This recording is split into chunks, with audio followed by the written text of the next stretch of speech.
Hello. That's right, folks. Once again, we're back. We got a lot to talk about tonight. I have a feeling we're going to be talking quite a bit, maybe almost 20 minutes, but I got a feeling we're going to be talking some a lot tonight. So please welcome with as much enthusiasm as you can drum up Mr. Mark Sweetman as your MC. Yeah, hey, MC. Hey. Are we still calling them MCs? I guess so. I know, Master of Ceremonies. I figure that, you're still kind of, let me put a hat on. I still figure you're kind of like the MC of host or host. Oh, okay. All right, we'll go with that then. So, but the idea is that we're going to interview people coming in and stuff. So, right. But lately it's been sort of just the three of us, and sometimes the two of us. Sometimes, I've noticed that it's a lot harder to get people to come on since the pandemic's gotten over. Yeah. That means they're working. Yeah. I'm here tonight. It also means Wait a minute, I hear something. Oh, that was your wife. Okay. That's my wife. Oh yeah, she's reading her poem live tonight. So nice. Okay. In fact, why don't we get right to that right now? So that'll be good. Without further ado, here it is, our agenda maker. Our poet laureate is now about to speak. Our poet laureate. Our Loet Poet. Here she is. Susan laureate. Our off night, our poet laureate. Poet laureate. Here she is, Susan Sweetman, everybody. Hello. Here I am. Hello. I have a poem. It didn't print very well, but we'll make. Are you ready? I think the audience is ready. I am ready now. There was a lot in the news this week, so I had to pick and choose the gatekeeping. So you may want to discuss other topics besides what's in the poem. It's up to you. All right, here we go. Colin Powell has passed away. That's top of the news I have for you today. A great public servant gone at 84. Really wish that I could say some more. The gangs are running Port-au-Prince. Abductions galore makes me wince. The Haitian gang has struck again, took missionaries and a Canadian. Christian Aid Ministries support the school. Kidnapping them is really uncool. Huntsville, Alabama, asking local policemen, why was a dead woman found in a parked police van? Apple unveiled the new MacBook. The touch bar's gone. Go have a look.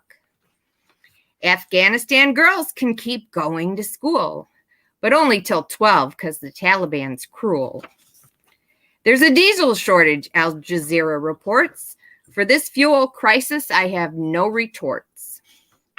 If you do not like my rhyming news, don't listen to this. You can just refuse. Thank you. I'll be here all week. There we go. Perfect. You know exactly what to say. Susan Sweetman, everyone, or as we sometimes refer to her here, Dr. Sue S. Yes. Sue S. Sue S. That one sounded a little bit like Dr. Seuss. A little bit. That meter that you use. Yeah. Good meter. Good stuff. So how's your week been? I've been driving like a maniac, but for work, I hope. Yeah, for work. It's I'm gonna check these lights here. See if this will help or take it off or not. There we go. That's it. See, you get to learn lighting in this thing too. Yeah. So, there you go. Hold on. Let me see what I got. You don't need the key light. It's like, there you go. See, I've got lights. I got lights on both. All my lights are in front of me. You have a lot of backlighting. I'm all dark behind me. Yeah, so I have one front light. I have a key light in the back. So I've been thinking of getting a backdrop, like a green or a blue backdrop that I can use as a chroma key, so I can put in all kinds of stuff behind me. But I'm lazy. I haven't done it yet. Got it. Oh man. No, I guess this week is we're getting closer to doing auditions for the play, and now I have to send in a bunch of stuff, and everything's starting to ramp up a little bit. Oh, that's good. So it's kind of good. thought I had people, and then now they're gone. It's like everything is penciled in this play. It's like nobody's written in ink. It's all penciled in because COVID can do anything, you know. Yeah, that's true. So it's like I have people who are committed by pencil, which means that they could drop out at any time. So that's the way it kind of goes. You wouldn't want to be a assistant director, would you? How much time commitment is involved in that? It's usually like a nightly, like a 2 month. You know what? The only problem I have with that is we're down to one car now.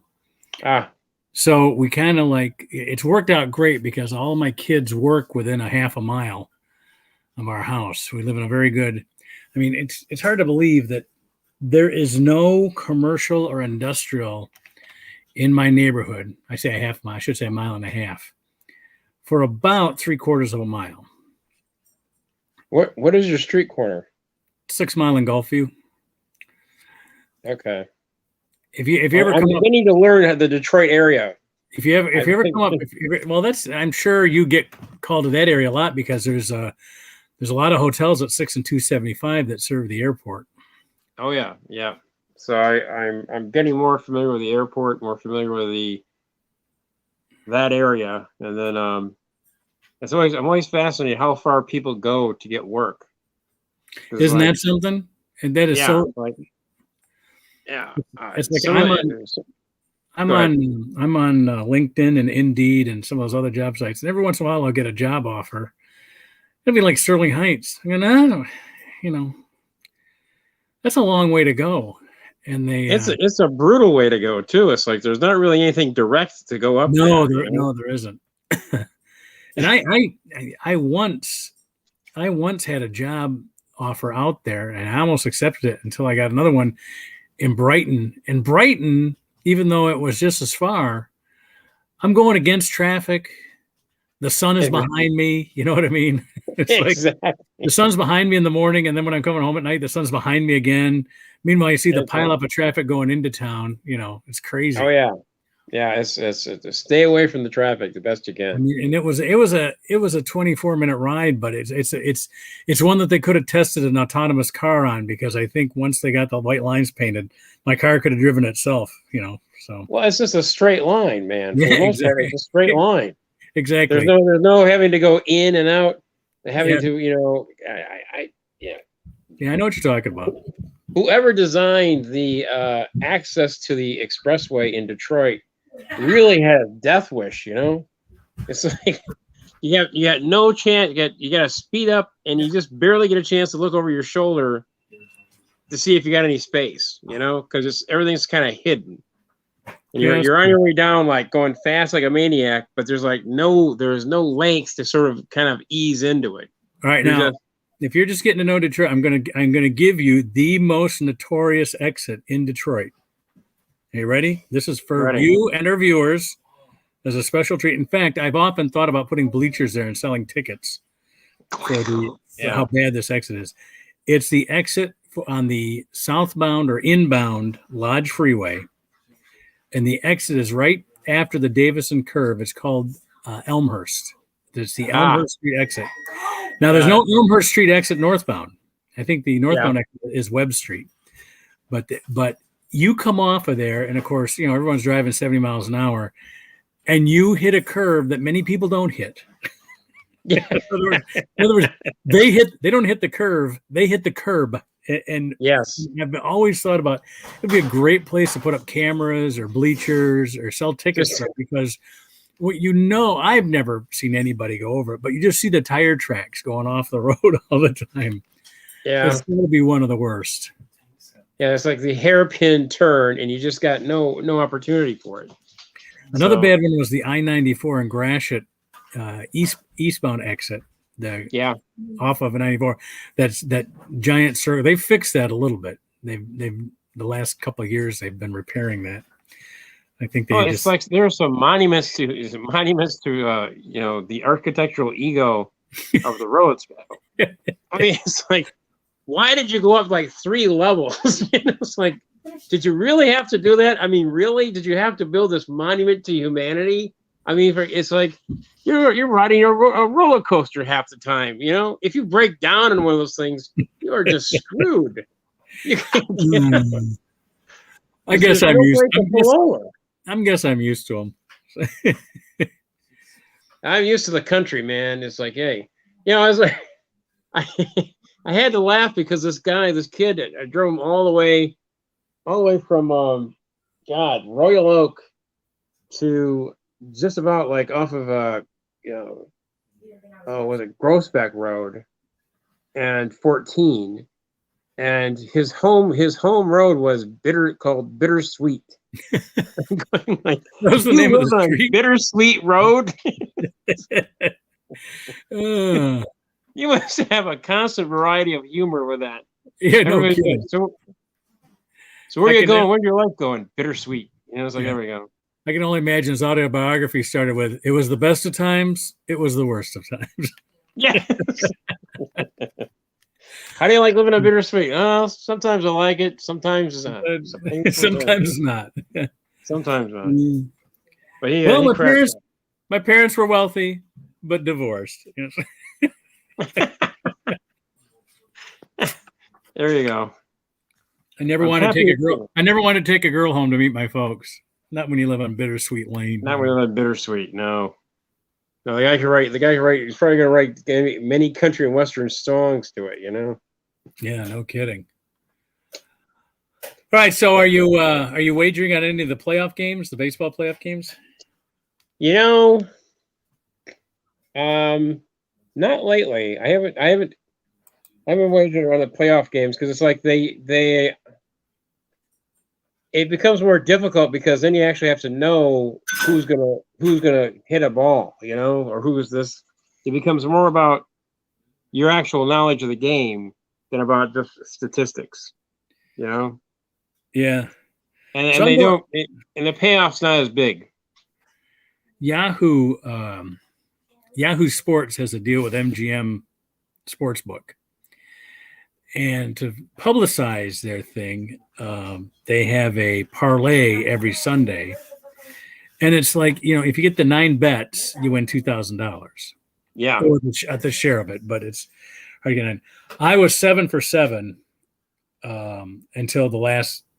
Was it the last game? One of the bets was picking the games. I won all those, and picking like the over under on yardage for running backs and stuff like that. You know, so I'm looking at it's pretty. You look at the defenses of the team they're playing. You look at the running back. You know, and so I'm 7 for 7, and I didn't go 8 for 8, and 9 for 9 would have been tonight's game. So I would have been interested in tonight's game, but I missed out. Yeah. The one I missed out on was they list 5 receivers. Who's going to score the first touchdown in the Seattle Pittsburgh game? And I guessed wrong, but I mean, that's all luck. There's no how. I mean, how can you? The best analyst of any sport, even though I got all the games right and all the over unders right, I missed out on that one. But it's free to enter. It didn't cost anything. It's just a way to publicize their gaming service. Oh yeah. No, I will sometimes when you're talking about football, just the inside bets and the smaller bets are where I'll go.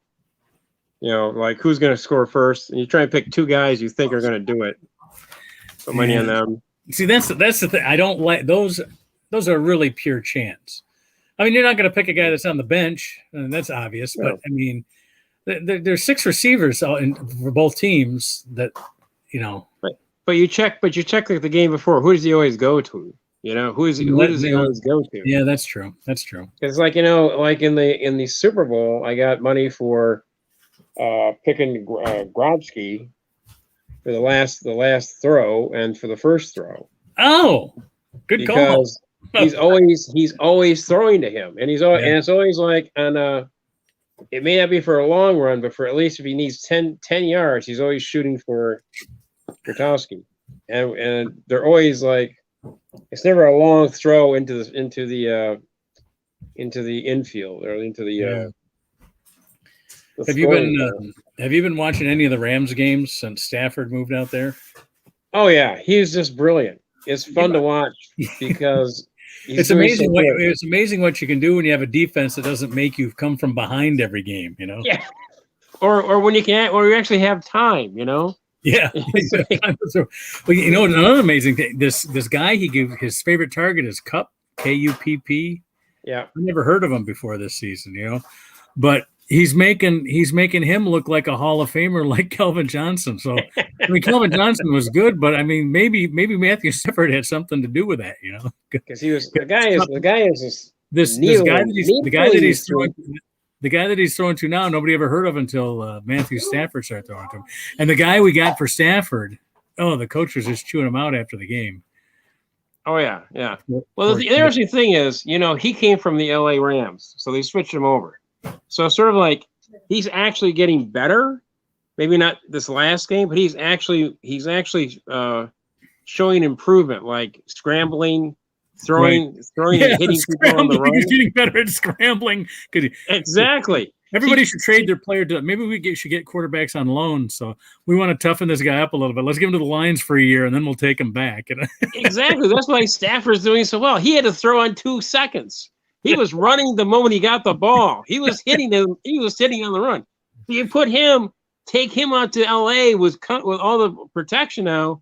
The guy is golden. He's like fast, this, that, hitting him on the run, And now that guy's coming back. He's learning what Stafford learned, which was, you got to have 2 seconds to throw the ball, pick your turn, make all your decisions fast, Well, the amazing thing about that is how much Stafford, he was hurt his first 2 seasons, but he played 11 seasons here, right? So he had 9 seasons where he never missed a game.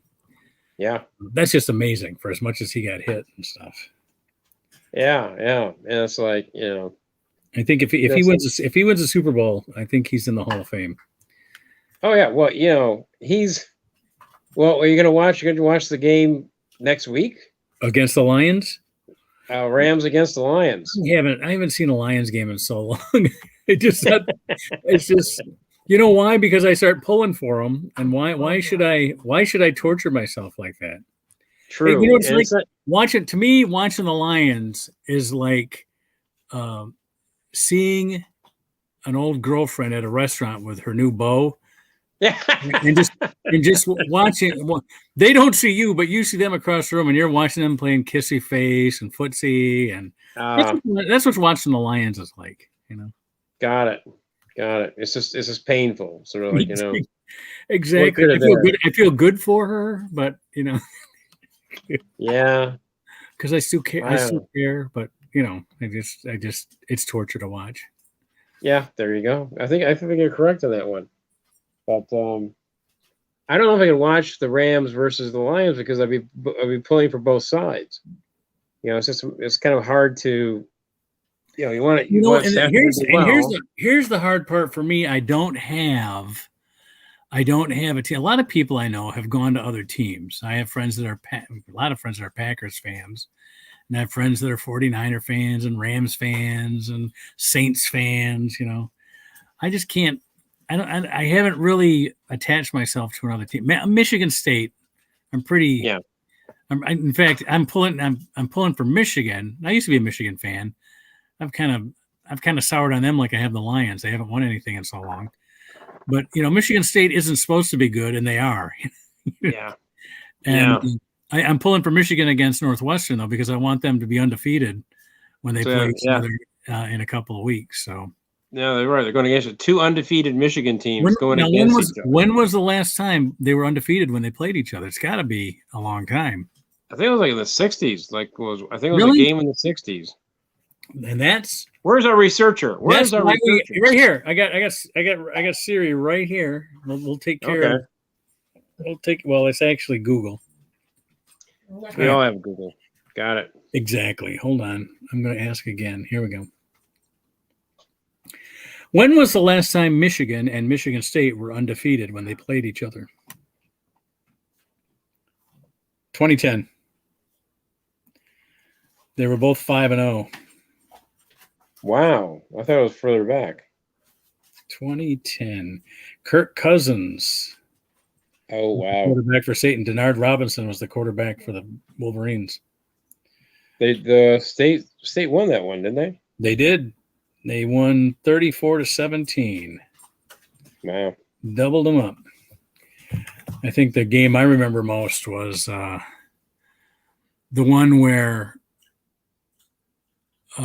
Michigan lost at home against State.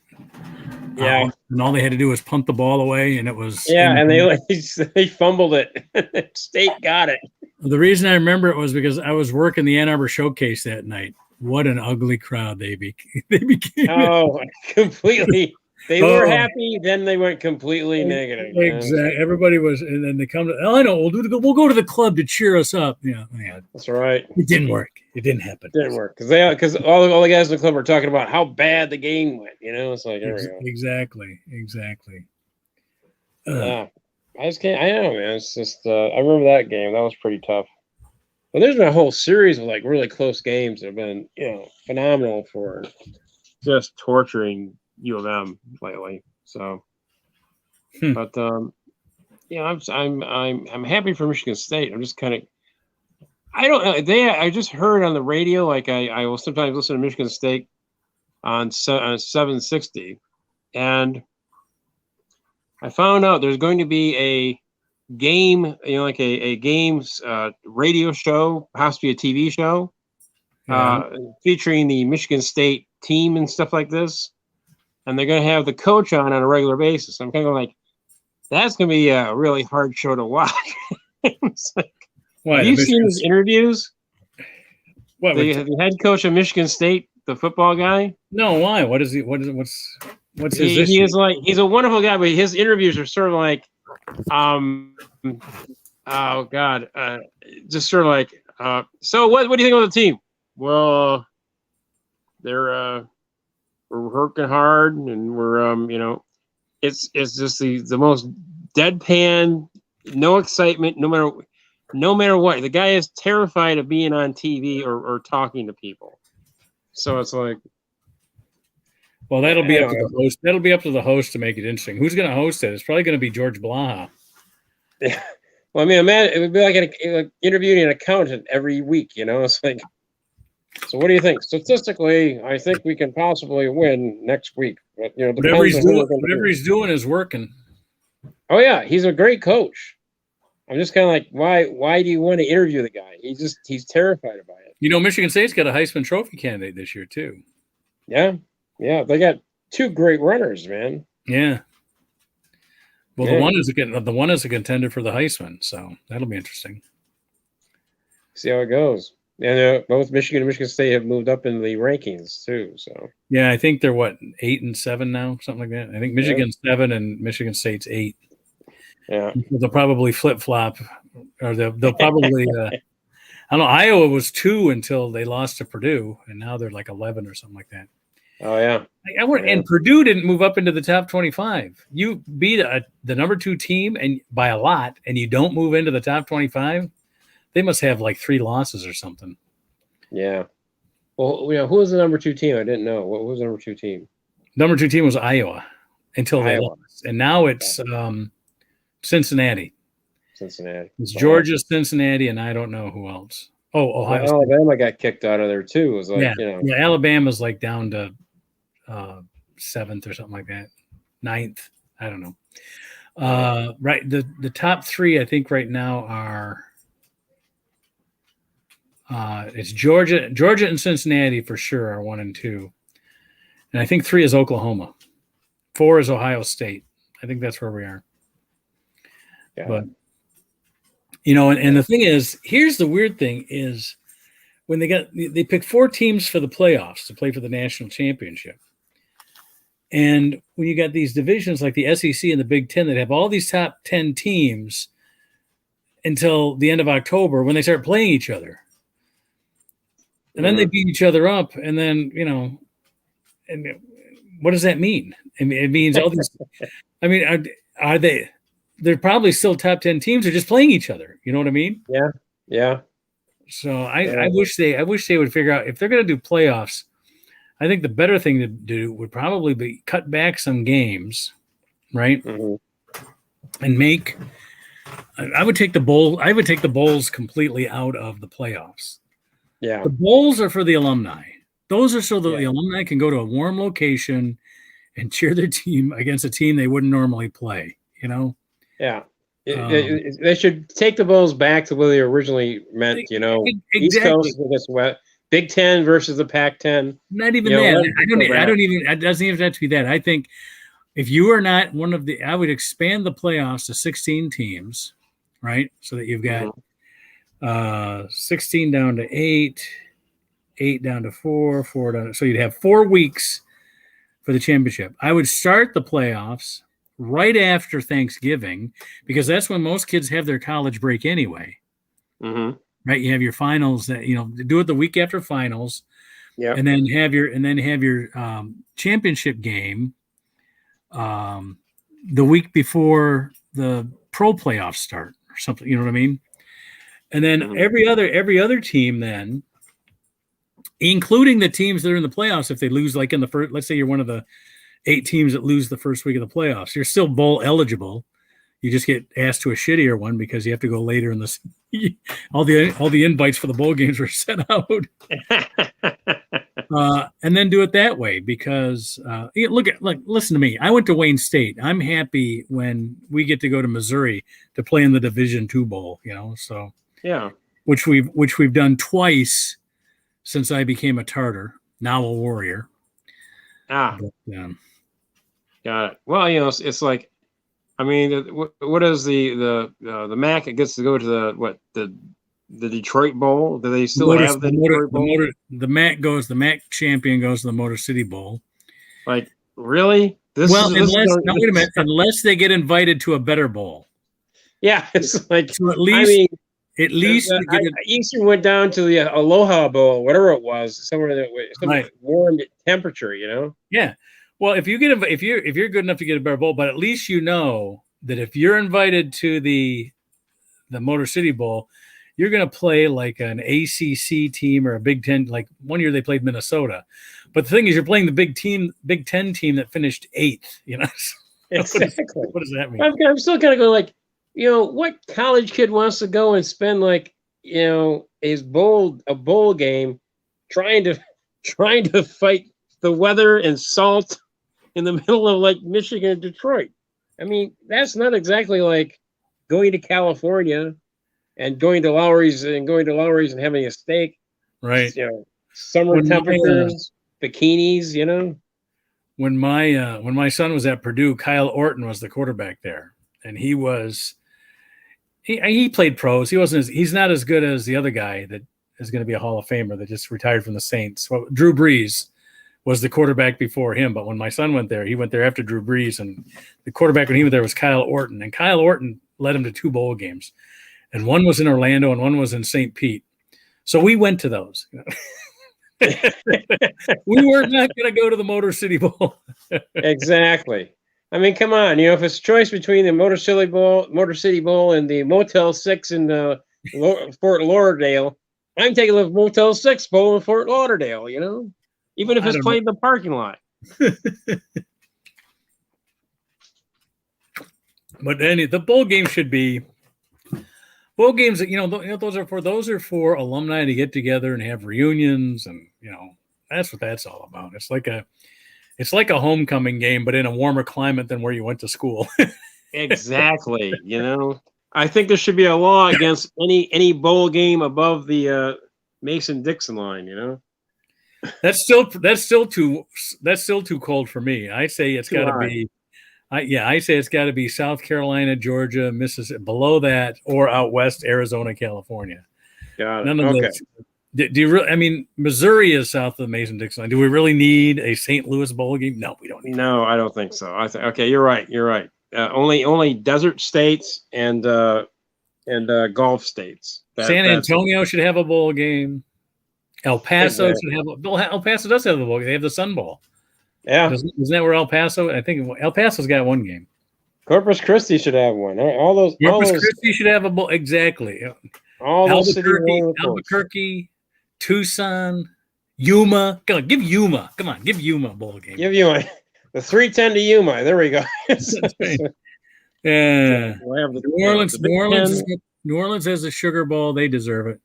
Mobile, Alabama used to have one. I don't think they do anymore. I think they used to have the. Oh no, that was Houston. Houston had the Blue Bonnet Bowl. Remember that? That's right. That's right. Yeah.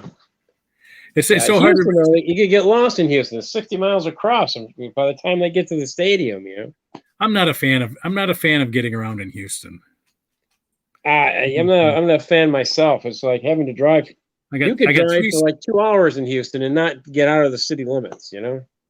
I got 3 cities that I like in Texas: San Antonio, Austin, and Corpus Christi. Those are some pretty cool cities. Everything else is like, I wish I was somewhere else. So. And they're expressways. I mean, the expressways are all like, how do you make expressway travel awful? They figured it out, I remember getting the first time I flew into Houston, I said to the pilot, I was getting off the plane, I go, "How did you land through all that humidity?"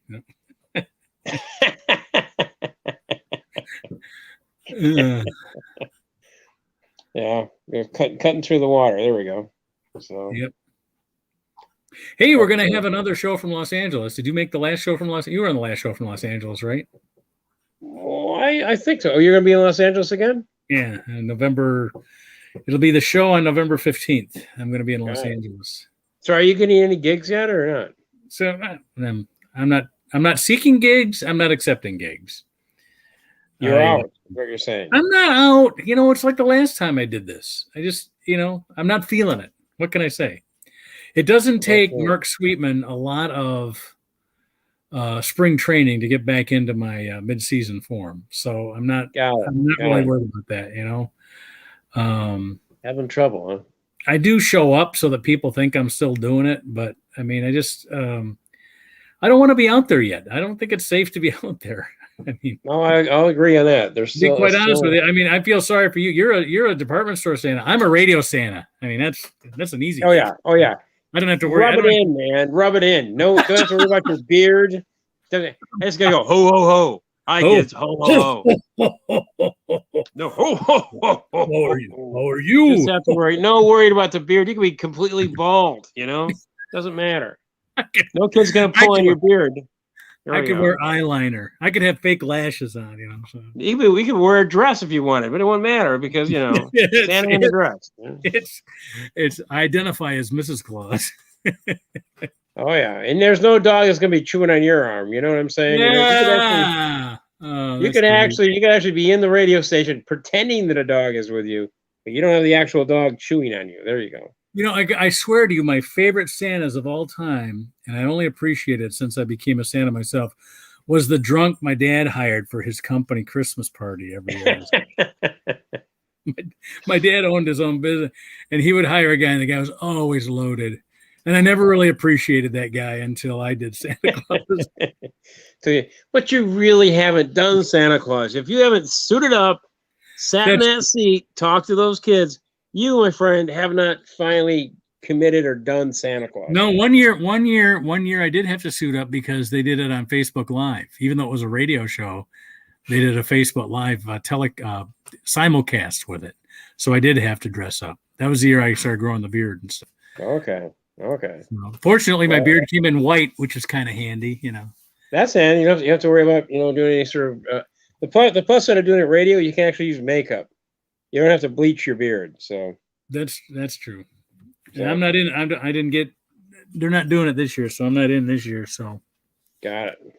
But that's okay. Last year I was able to do it via Facebook. I look at it this way. I was happy. The Santas I'm competing with are dying. Yes. None of them are getting younger, and the newer ones coming up just don't have this. No, they don't have.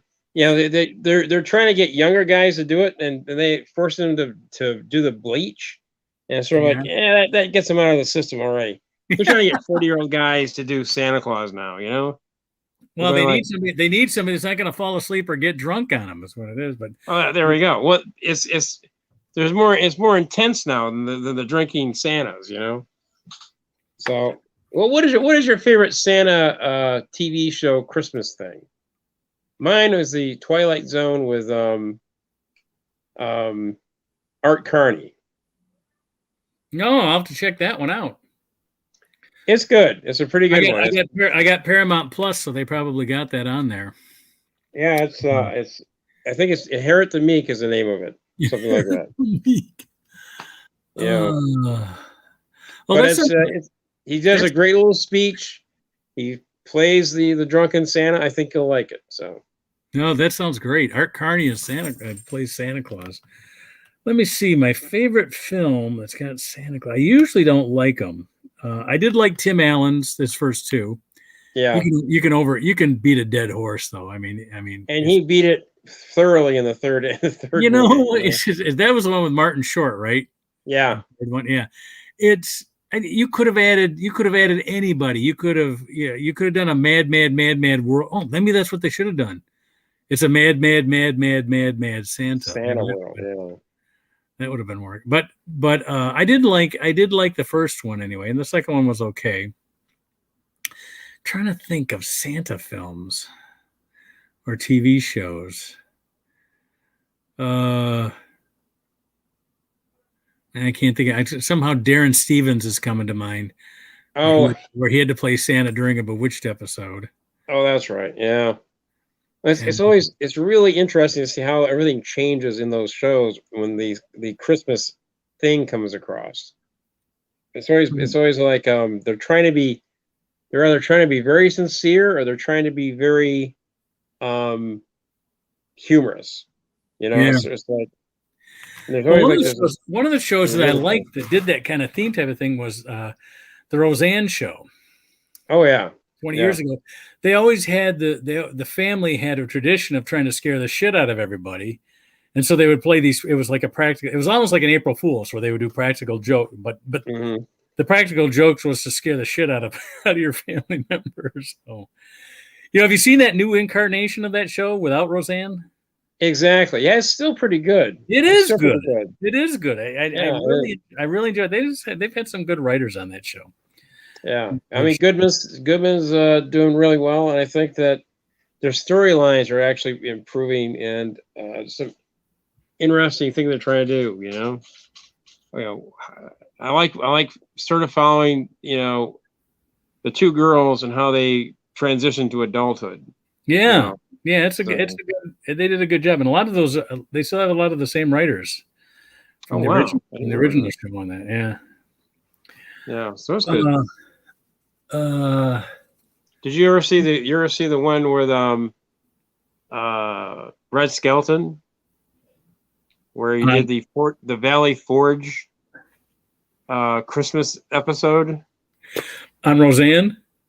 Not on Roseanne. On Red Skelton. Red Skelton show. His show. All right, so it was a Valley Forge Red Skelton Christmas show. I'm not sure there's much humor involved in it, but he was definitely doing his pathos aspect. So, well, there's a show I'd like to see some episodes of again. Yeah, I'm sure Crackle or Pluto TV or somebody's got old episodes of that stuff. Oh my God, yes, of course, yeah. What's your favorite streaming service going now? The favorite streaming service? I mean, do you use streaming services? Because there's some free ones out there, and I know you're looking for free all the time. So, yeah. Well, actually, I do. I'm watching more of Hulu lately than anything else. They've got that show on with Steve Martin and Selena Gomez, Martin Short and Selena Gomez. Yeah. My wife watches that. I haven't seen that yet. It's good. I would say it's pretty good. It's surprising, and they're very funny, and they're also it has a kind of a serious sort of mystery aspect to it, murder aspect to it. Huh. Sounds good. That one also I'm able to catch We Who Live in the Shadows, about the vampires in New York. Yeah, I've never gotten into vampire stories. I know some people like them. I just haven't gotten. Well, into this is actually a humorous one. This is very funny. This is based on the movie. Oh, okay. We Who Live in the Shadows. It's humor. It's all humor. It's sort of like they're videotaping. It's like the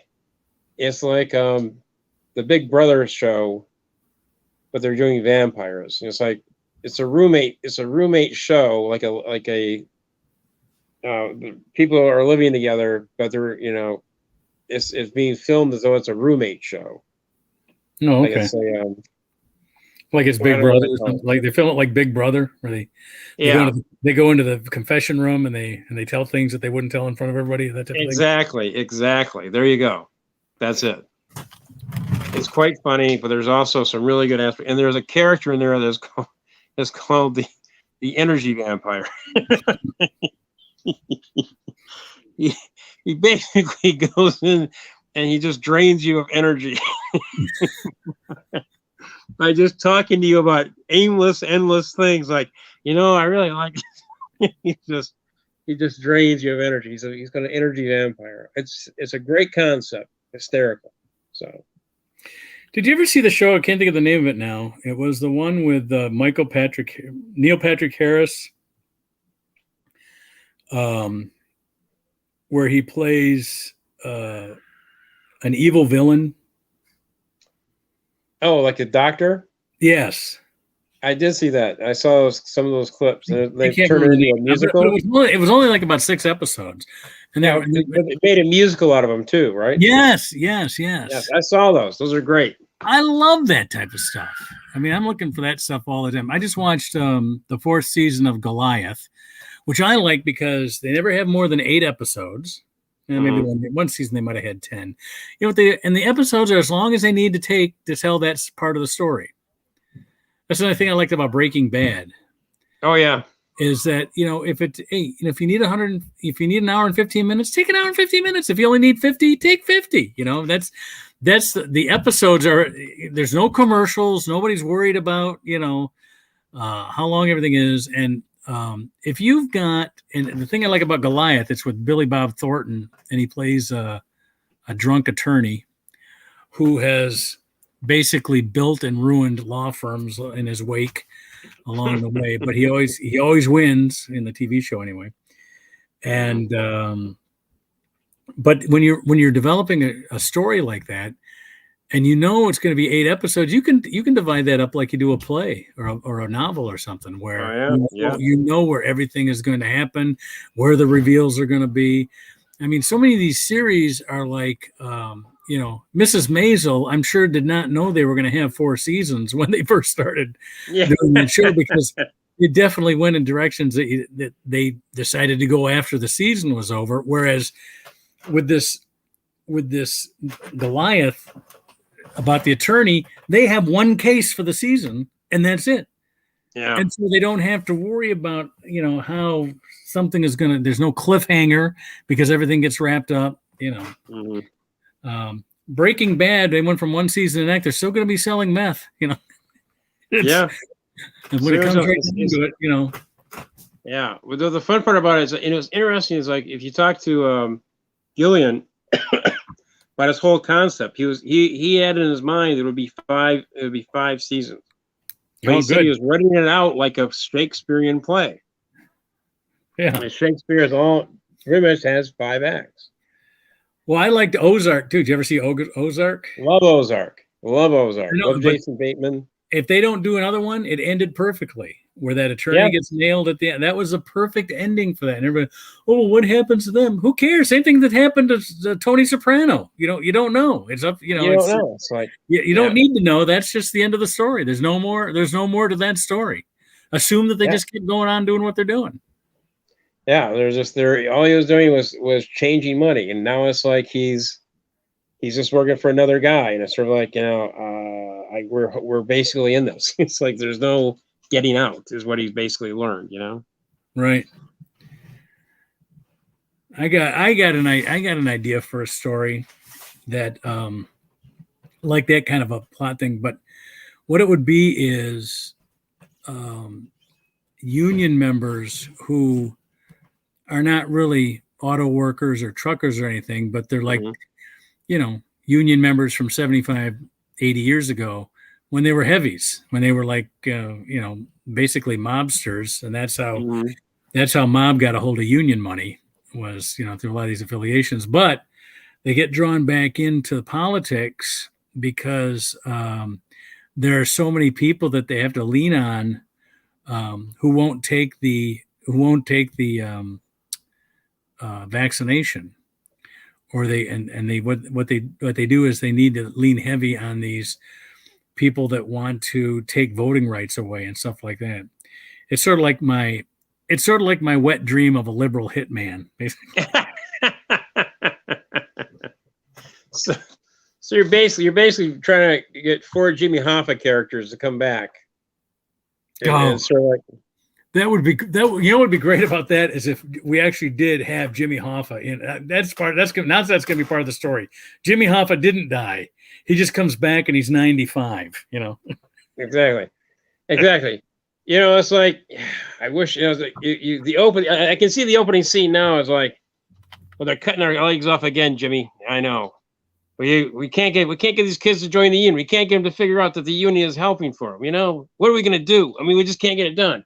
And suddenly, scene cuts over to this, forbidden retirement home somewhere in the middle of Detroit. And I can tell you which one it is because I was there today. Drives in the back. He's calling back. Hey, is Hoffa? Somebody? Jimmy? Is Jimmy coming out or not? Is he coming out or not? I've been out here for 25 minutes. Suddenly some guy comes out with a broken nose. Jimmy will be down here anytime he wants to. Even better than that would be if we had a live Elvis and a live JFK and like all these people that are dead under what you would call conspiratorial circumstances. Because people have had Elvis sightings and people have been. Well, there is a movie. I was talking to my buddy about a movie that's been playing on this TV. Yeah. It basically has Bruce Campbell playing Elvis in a retirement home, and there's a guy who thinks he's JFK next to him.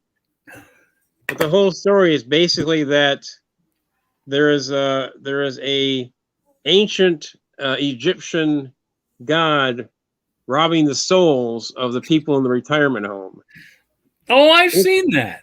It's great. It's a great show. It's Bubba Tut or something like that. I think I've seen that one. And it's like, Bruce Campbell. Now, have you seen the one about the retirement home for the superheroes? Yeah. I just saw that with it's got Tom Berenger. It's called Supervised. There we go. Tom Berenger's in it, and oh shit, who else is in it? I see it. Anyway, I thought that was good too. Yeah, but if you got all these people that disappeared or died of deaths that people just either didn't want them to die. People didn't want Elvis to die. That's why people have Elvis sightings. But in my story, he's still alive, and Hoffa and JFK are plotting something, and then they Elvis is always asking, "What can I do? What can I do?" Well, you just sit tight. You're not in this one. But every time they need a diversion, they have him go into a Burger King and pretend to be Elvis. So they can draw their attention away from whatever they're doing. Yeah. He looks like Elvis. My name is Bert Sarr. So I'm not Elvis. My name is Bert Sarr.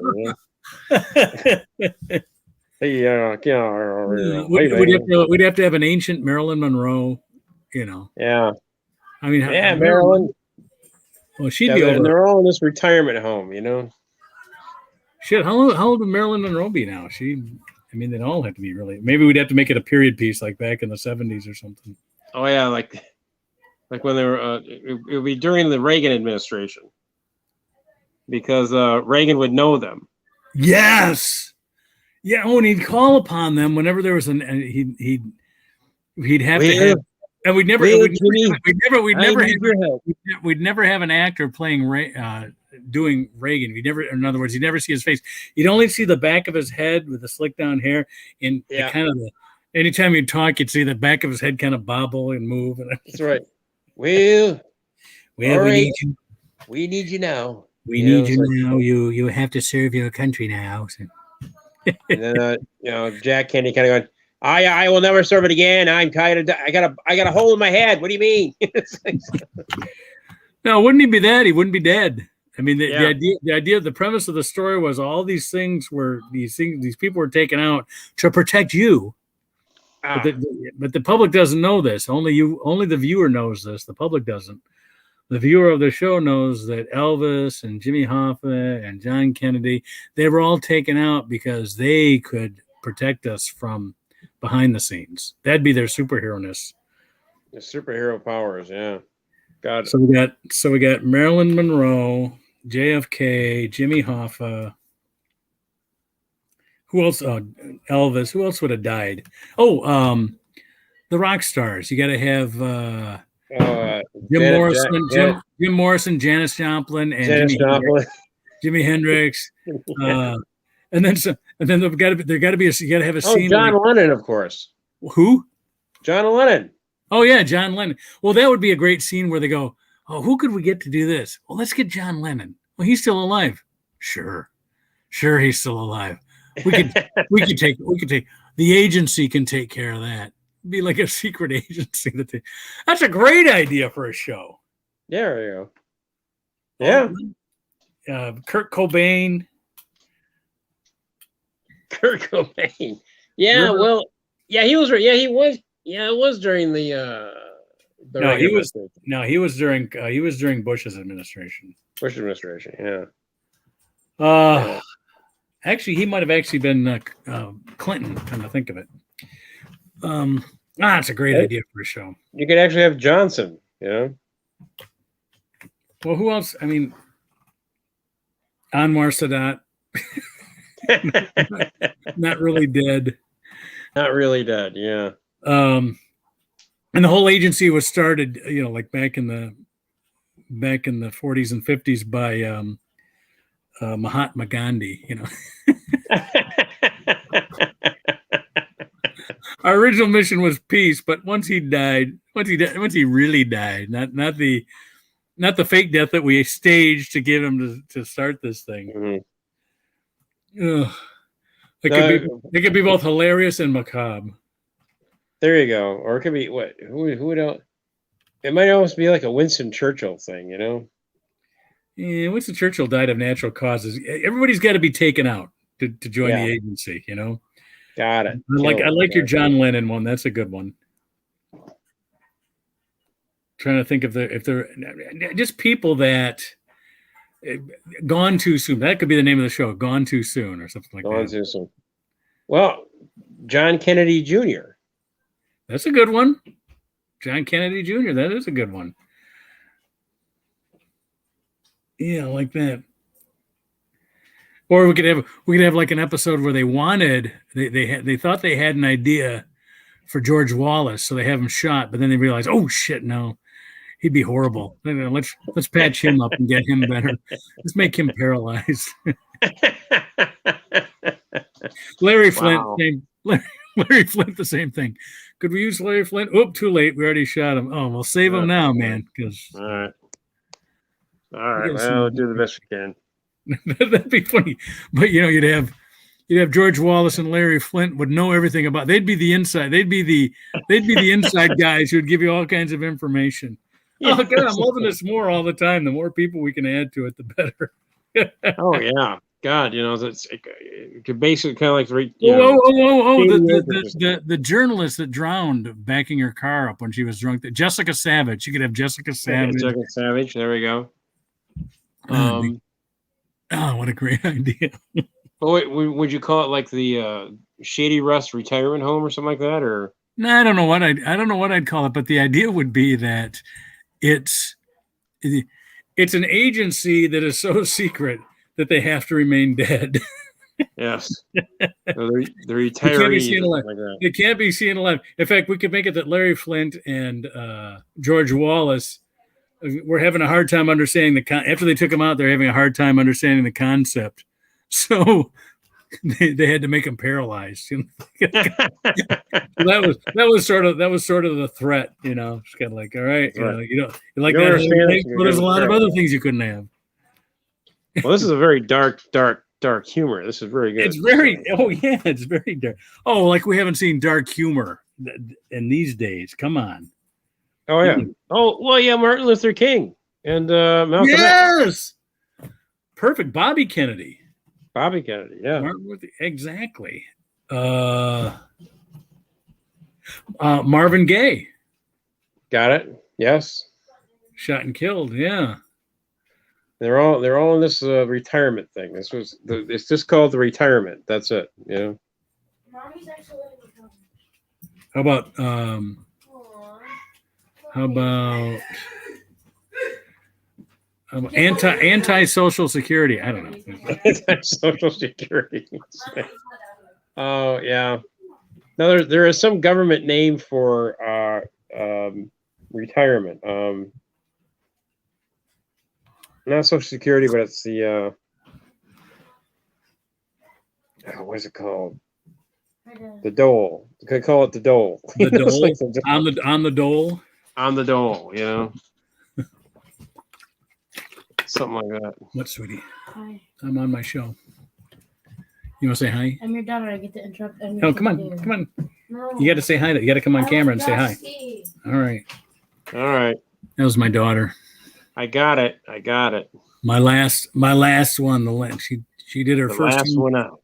She did her first homecoming this weekend. That's always Oh wow. a treat. Homecoming game? Homecoming game. And they've surprisingly, in a huge upset, Livonia Stevenson beat Livonia Churchill. Churchill had beaten Belleville a couple weeks earlier, and Belleville, until that loss to Livonia Churchill, had been the number one team in the state. Wow. Yeah. They were expected to roll to the title, and they lost to Churchill. So, and then Churchill beat Franklin, which had already crushed us earlier in the season. So we thought, okay, it's home. At least we'll have homecoming. We'll get to crown the king and the queen, even though the football game is going to be horrid. Well, I'll be damned if they didn't win the game. So, wow, very, very exciting homecoming. Wow, this is pretty interesting. So, you're all beating each other up, so nobody knows who's going to be. Just like the Big Ten, we're all in the top 10 until the last 4 weeks of the season when we beat each other up. So beat each other up. There you go. To start rolling on each other. Well, it's like that. Nebraska doesn't look so good these days, and it's like I'm hard pressed that there's the state has been facing off some pretty hard teams.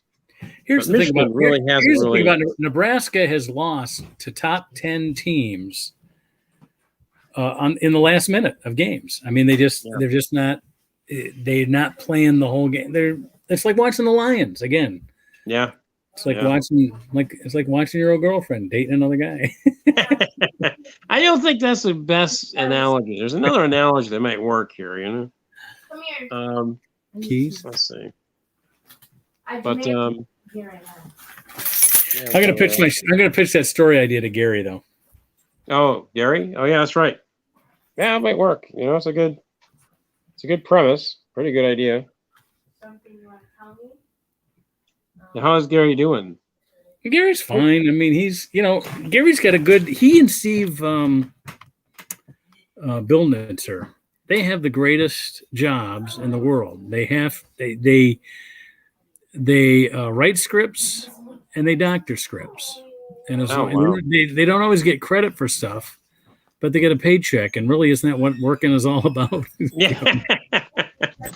I mean, he has his novels that he can be artistically free on. Yeah. And I guess his agent doesn't pressure him too much to be a bestseller every time, as long as they sell. As long as they make it worth, if they make it worth publishing. And I'm sure. Does he write under his own name, or does he write under? He writes under two names. He writes under G.B. Clifford and Gary Hardwick. Yeah, but and I imagine he's optioned a couple of them for films, and it's for what it takes to write. If if you want to make $200,000 a year, there's worse ways to do it. Yes. So yes, I can attest to a couple of them.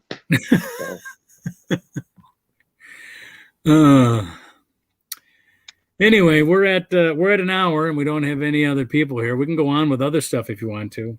Sure. Or we can call it a night and see if we can get more. I did talk to Jason. Yeah. And Jason was embarrassed by his phone last week, and so he wants to get a new phone before he comes back on. Yeah. I told him what he needs to do is find a place with a good Wi-Fi and just get a tablet or something. Something. Yeah. Something that's you don't need to leave your phone to be your phone. If your phone works as a phone, don't get a new phone.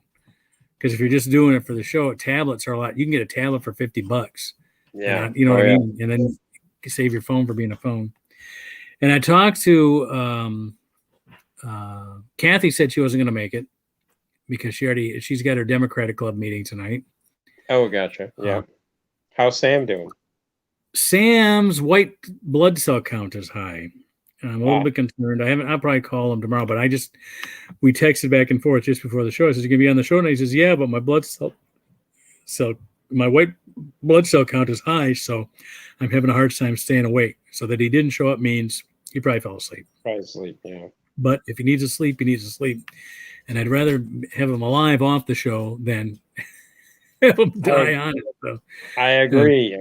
I saw him die enough in comedy. I don't need to see him die in real life. I saw him die enough on stage. I don't need to see Exactly. But anyway, we'll get the crew together again next week and do it again. And so we did our hour every week here, folks, every week. And Monday nights on the same stations you're watching it. Right now we're streaming to YouTube and 3 Facebook channels, the Detroit Comedians and Comedy Fans group. We don't have anybody watching, right? There's nobody watching. Well, my wife said that 10 watched last week. Really? That she went and looked at she went inside and looked at the tracker that YouTube has, and she said that there were 10 viewers. Now they don't keep track of who it is. Like Facebook, you can see, who the viewers are, but YouTube only gives you numbers. So these could be guys trying to find my house. Is that the deal? Is that what we're talking about? That's what it could be. Yeah. Okay. All right. Just let's not give any actual locations. Okay. That's what I'm asking. All right. Well, good luck with your work. I'm glad you're driving a lot. That's cool. Yeah, it's just kind of making some money, so it's not too bad. Trying to get as much in as possible. So that works. What kind of car are you driving? Yeah, I've been driving it all. It's a Kia Optima, I think it's called. Oh, Kia Optima. I heard that's a good car. I rented one once. I only drove it for 4 days, but it was a nice car. It's pretty good. This one has a issue with a bearing. You have that high pitched whine in the back. I think there's something going on with a. Well, that's not good. If it's a bearing, you could lose your axle or something. Yeah. Well, it's not my axle. It's like it's Hertz's axle. So. Oh, is this one you're renting from the wheelchair company? Yeah. Oh, okay. Exactly. So it's not my axle; it's their axle. It's their axle. All right. Well, we'll be back with stories next week. I got to run and get my daughter from work, and okay. So we'll do this again next week. Anything about Colin Powell? What's that? Oh, anything? I mean, he just died today, but I mean, I thought he was of the group of criminals that was in those administrations he worked for. He was the less criminally. Yeah. So, I mean, he was not bad as a patsy, That was basically. He was a good story, and it was reminiscent of Dr. Ben Carson's story before Ben Carson went apeshit crazy, Yeah. So, I mean, these are good American stories, and he did apologize for his one bonehead move, which was stumping for war to the UN, and he felt bad about it. But I mean, I don't think a lot of people blamed him for it because the guy, it's not like he went to Iraq and did all this research. He had all this information fed to him so that he could be the patsy. Yeah. So he was given information. Yeah, and he didn't turn against his commander, and he didn't turn against the people that he could have turned, and he just lived a good life. Yeah. He followed through, but he did the right things. He honored he did what you're supposed to do. He honored his parents. You know what I mean? He provided for his kids. He didn't betray the country, except for getting us into a war that took 20 years to get out. He didn't betray us. He basically he was betrayed by the same people that betrayed us. Betrayed us, yeah. There you go. So there we go. He was one of us. He was lied to just like we were. Exactly. I don't have any hard feelings against the guy. When Oliver North dies, maybe I won't feel the same. Yeah. I know. I mean, I don't think he should go to jail. Much like I think George Bush and Cheney and the other lady should go to jail. Condoleezza. I don't know. I mean, it's yeah. Condoleezza had to know she was lying to Colin Powell because she was on the inside with Bush and Cheney. Powell was not on the inside with Bush and Cheney. Yeah, she knew more about what was going on than he did. Yeah, has anybody said that they lied to us and they knew that there were no weapons of mass destruction, or they truly believe that there were? Oh, there. Because there's a difference. There's a difference between that and what's going on now with these people saying, "Oh, we have documented proof that the election was stolen." And when you say documented, what does the word document mean to you? What do you mean documented proof? Document to me, that means there's a document somewhere, so you can show it to us. Show us the document that proves without a question that the election was stolen. Well, those are the people that I want. Those are the people that I want my retirees. Okay, I will go through and I'll try and find the Frontline episode that exposed that they had lied to Colin Powell. Okay, and then send me the link. Yeah. Sure. Especially if somebody did Condoleezza admit to it? I don't think so. No, they're not admitting to it. But see, here's something we have to do, and as partisan as I am, I guess let me first admit my guilt in this too. We've got to tell ourselves that we want people to live, and that all the things that we do that make people die are bad. Mm-hmm. So if you can get out of something without going to war, that's what you have to do. Really, the only reason for war, as far as I'm concerned, this is what I was taught when I was a kid, was in self-defense. If you get attacked, then you attack back in order so that they don't attack you again. And that's it. You don't do it to be vengeful on somebody. And that's what I thought. That's what I thought this whole Middle East thing was. Yeah. And I also think, we didn't learn this as kids because we would have had the school board fights back then that we have now, because you didn't learn it until you got into college. But, it's not a coincidence that we bombed Japan instead of Germany. Mm-hmm.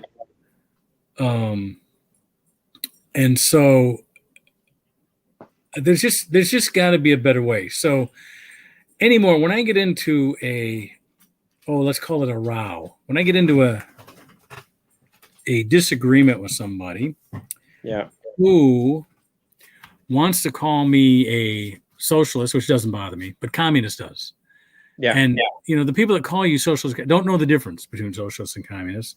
And that upsets me more. That upsets me more than them calling me a socialist or communist, is that they don't know the fucking difference. I mean, that really burns my britches, baby. I hate that stuff. That they don't even know the difference. But when they call me that, my response often is, "You don't want to kill me, do you?" Because if the anger is so great that if they hate socialism so much, is it worth taking a human life to save your blessed republic from socialism? Is it worth that? Is that what we're talking about here? Because even with the Soviets, the largest socialist nation we ever had, well, I guess China's bigger, but China is not socialist, I could argue. Even then, we didn't want to kill all the Russians. We just wanted the government out of there, and we wanted the military to not threaten us. Mm-hmm. And I really think we're learning more and more now that the only reason they acted like their military was that great was because they knew ours was so overpowering that they had to act like, that whole mutually assured destruction thing. Everybody had to act like they're crazier than shit so that the other person won't attack them first. Yeah. Yeah, well, if you hit me, I'm going to go, you fucking crazy. That's why I was called mad. There we go. Yeah. Well, that's mad in itself. Yeah, that you had to be so crazy that people would be afraid to attack you. Yeah. Well, that's a hard way to live. Oh yeah. That is a hard way to live, and it's hard to sustain. But it is hard to sustain. And then when we brought it home, and now our families fight about this stuff, and families are broken up, and people that have had lifelong relationships split and things like that. For what? An idea? You're breaking up over an idea? I mean, that's just, yes, I want the government to help people. No, I don't think that people will become dependent on the government, Yeah. and if they do become dependent on the government, stop using government sources and go to the market and get what you need. Socialists have no. Communists don't want you to go to the market for something. Socialists don't care. If the market can provide it, go ahead. Well, it's like Russians were communists. So was the Chinese, but the Norwegians are socialists. Yeah, Norwegians and Swedes are socialists. Swedes are socialists. Right. Germany is socialist. Yep. You're not having any problem with them. They're voting Democratic. They're voting the whole thing. Yep. So it's like, and they have their own form of free market. Well, and the thing is, the other thing too is we always thought that race had a lot to do with it, but it really took Trump to sort of draw out the race card. You know what I mean? Yeah. Because this whole voter suppression thing is, and that's another thing too. I mean, I don't know what I need to do. I need my retired, my assassinated assassins, yes, to come back and help us with this, because there's no reason why you shouldn't want everybody to vote. Why do we not want everybody to vote? If you give it, now I've heard this before, and people that you and I know have said this. If you give everyone the vote, they'll just vote for their self-interest. Well, it was like, it was like, what was the basis of the founding fathers not wanting to have a republic as opposed to a democratic version? Well, part of the reason to have a republic was, one, you needed a government that could do things without having to ask every voter every fucking time. You know what I mean? Exactly. You had to have some sort of, make the democracy in voting for the representation. If you don't like your leaders, vote them out. And I think we do a pretty good job of that. Mm-hmm.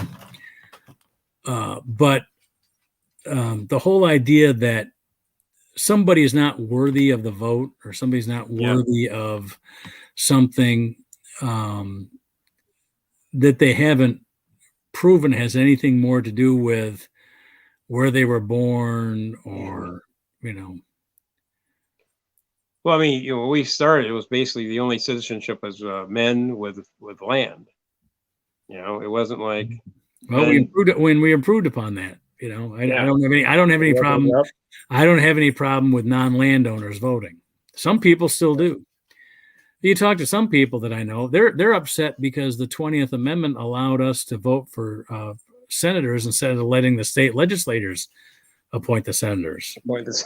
Yeah. In the original Constitution, the states would send senators not from the electorate, but from the states that you would elect your state legislature. They would send the senators to the. They would pick the senators, which was similar to like a parliamentary approach. Yes. I tell you what, I would go for a parliament right now. I would love to have a prime minister rather than a president. You've seen in every parliamentary system, they get that you have to cooperate, you have to negotiate, you have to compromise.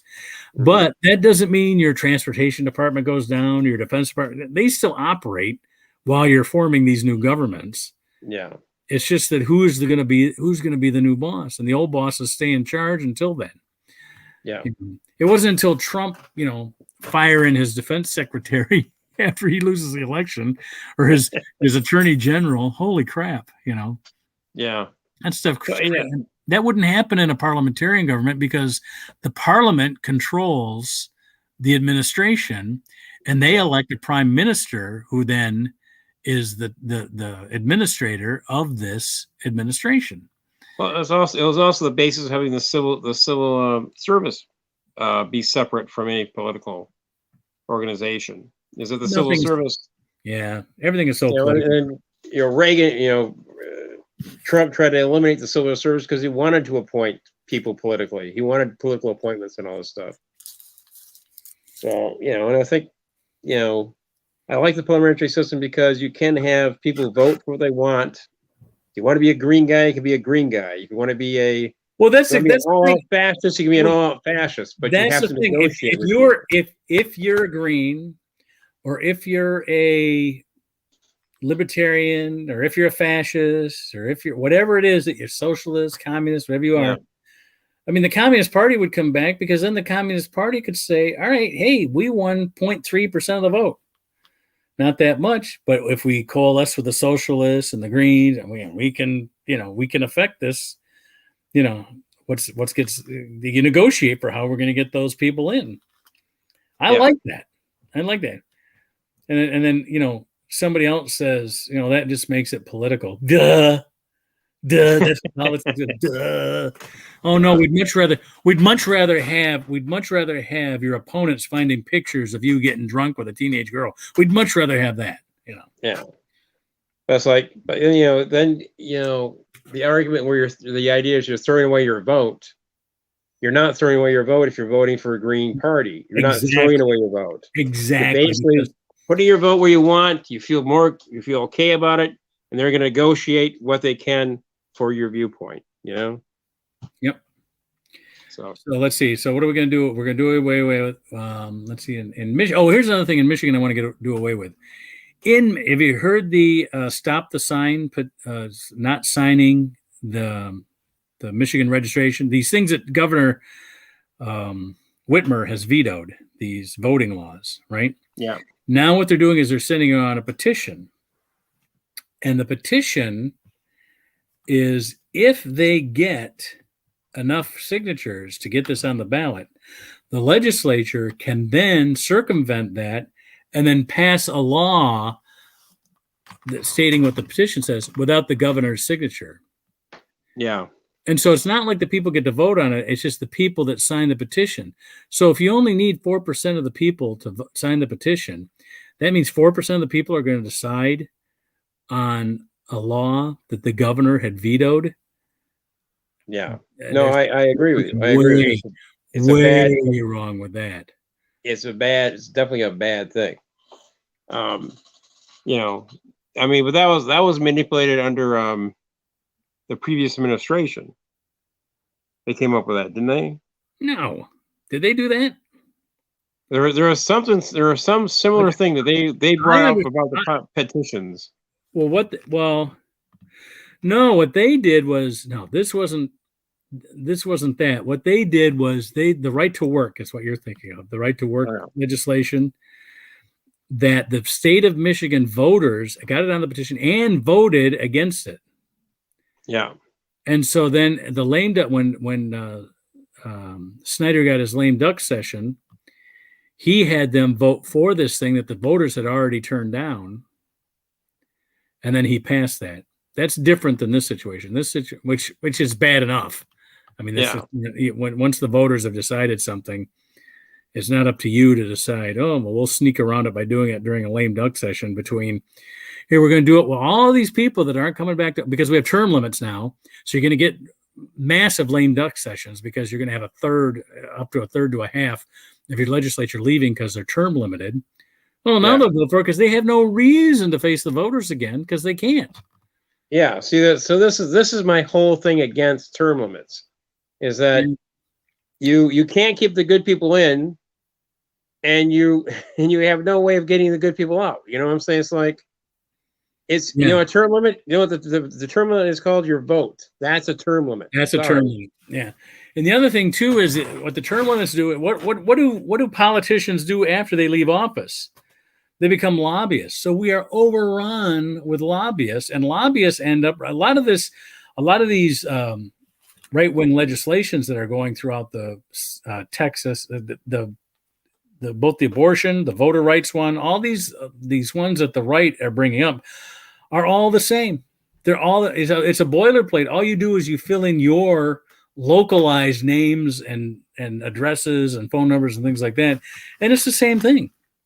So they don't have to pass anything nationally. They can do everything with their state addresses or their state legislatures. Well, is that what ALEC? Is that what ALEC does? That's what ALEC is. ALEC is the and I'm sure there's a Democratic version of it, Democratic Party version of it, but you would think there'd be something to be possible.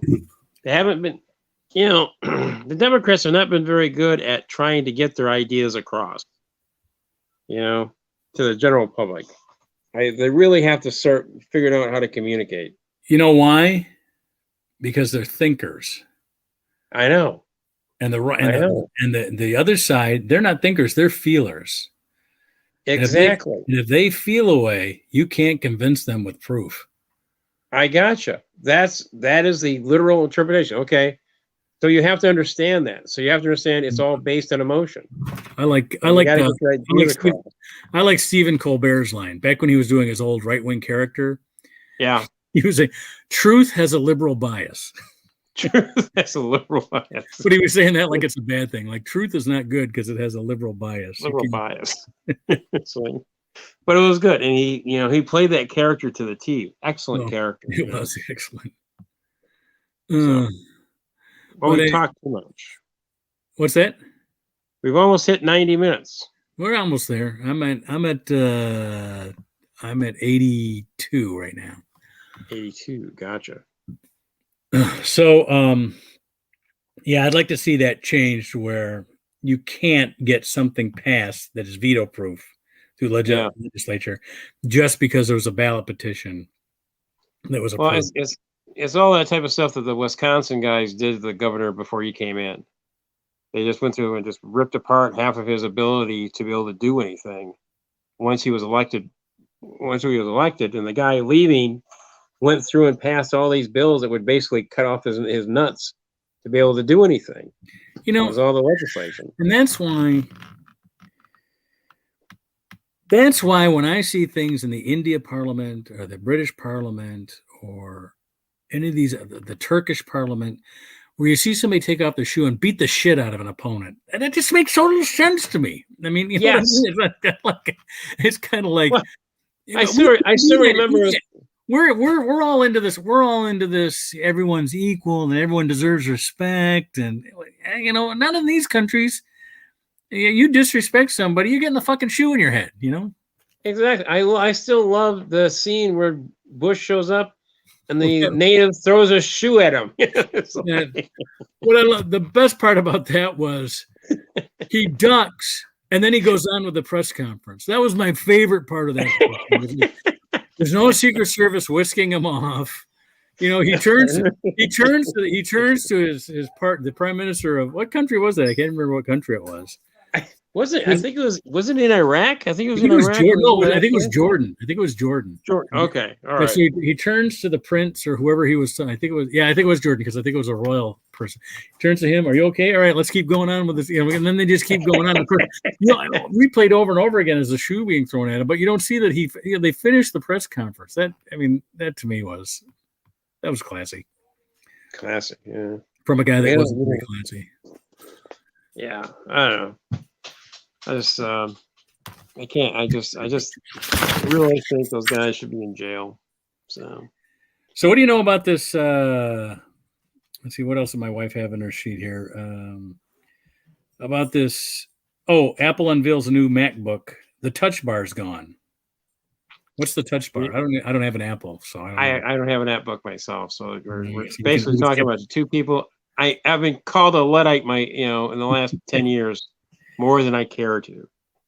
Huntsville asking local policemen why a dead woman was found in a parked police van. I didn't hear that story either. So I should probably follow up on my wife's poem here before she reads it. She seems to be a little more informed than you are. I don't know. She works in a law office. I'm telling you, one of the things, she gets upset because I'll talk about things that she shares, and I'm not allowed to do that. And especially this, I need to keep my mouth shut. I can say it now because it's all over with. Uh-oh. Mark's gone. I think we're done. I guess Mark may have gone to that retirement home to talk to Jimmy Hoffa, JFK, and JFK Jr. Find out next week what will happen, what will take place. Will Mark Sweetman come back, or will he not? It's up to you. However you vote, clap your hands to see if you want to see Mark come back, okay? Make sure you clap your hands and see if Mark will come back. Clap them very hard. Clap your hands. Oh, he's back. I don't know how that happened. What were we talking about now? I can't remember what happened. I had to go into technician mode there for a second. What were we? You went into tech mode. Yeah. Were we still being taped? Yeah. Oh yeah. It's still okay. The broadcast is at an hour and 26 minutes now, so we got 4 minutes left. So 4 minutes left. I had a senior moment. I can't remember what we were talking about actually. Yeah, I can't either. Not as important. I mean, I tell you, I'm doing this play, and everybody's my age. We're all just like, it's like nobody knows what somebody else said. We have to write everything down. It's just like I've never directed a play where everybody just can't remember a thing. I love it. I love it. Are you going to have notes all over the floor on the stage? All over the floor. With large print notes, not just notes, but I mean large. Yeah, get a large print notes, and everything's on tape. What? I can't hear it. What? God bless it. All right, move to the upper left of the stage. What? What? Move to the back of the stage. What? What? God damn it! Move to the back of the stage. Oh, that's funny. Well, somebody go down there and push him to the back of the stage. All right. Your hand signals. When does it open? Oh, this is not going to open until last week of February, first week of March. But it's plenty of time. Plenty of time. Yeah, but, we put plays when I was in high school. We used to put plays together in 3 weeks. Wow. Well, we got after the first year, about 4 weeks to get them all together for some rehearsals. But we're going to cast it in November and then allow them to be able to work on the accents and work on their scripts. Well, I might have more time, and I might have more time after the first of the year as far as assistant directing and stuff. So, okay, all right. Ask me again after Thanksgiving. I will. As I said, this play is all penciled in, so I've got you're right. Penciled. I'll pencil you in because I know you may be erased, you can't not do it, but at least I have a name to show somebody. All right. Well, we've come to the 2 minute warning. We got let's go into our 2 minute warning. Come to our bittersweet road. Another show. Actually, these shows with just you and me are kind of lively.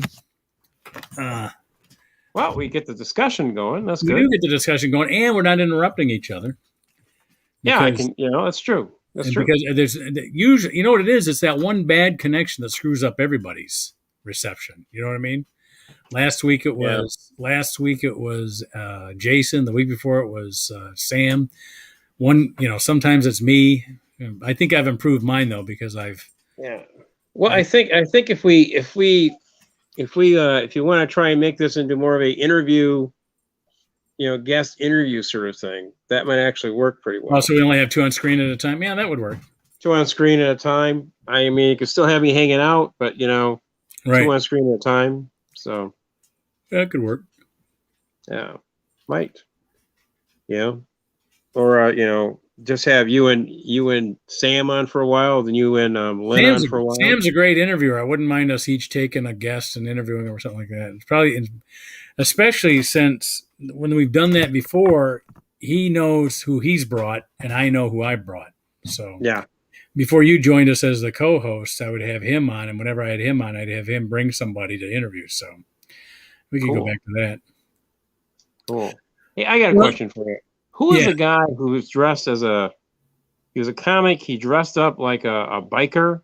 He would come on, he would be totally dead, not say a word to the audience, and then you do like this sort of the gayest voice he could come up with. Was that Bam Bam? Ollie Joe Prater? That's him. Okay. Yeah, because he was completely bald head, wore like glasses and stuff like that, but he wore like leather, like he was just got off a motorcycle. Yeah. There was Bam Bam, there's Ollie Joe Prater, Bam Bam. There's another guy named Craig McCart. Who else did that sort of character? Willie Parsons. Oh, okay. I mean, there's a lot of comics that did could have been a biker character, you know? Got it. Okay. All right. He was bald. I knew he worked a lot in the Midwest. So, all right. Maybe that was Bam Bam. All right. Well, we got to wrap it up here because we now are at 90 minutes. And so we're going to be here next week. Next week, well, you'll learn what we're going to talk about when we get here. So I'm sure my wife will have a poem for us. And I'll look into next week's poem so I know what she's talking about. So, but so long, everyone. Good health. Good luck. Vote. Even if you're just doing a local election, they all matter now. All elections matter now. So we will see everybody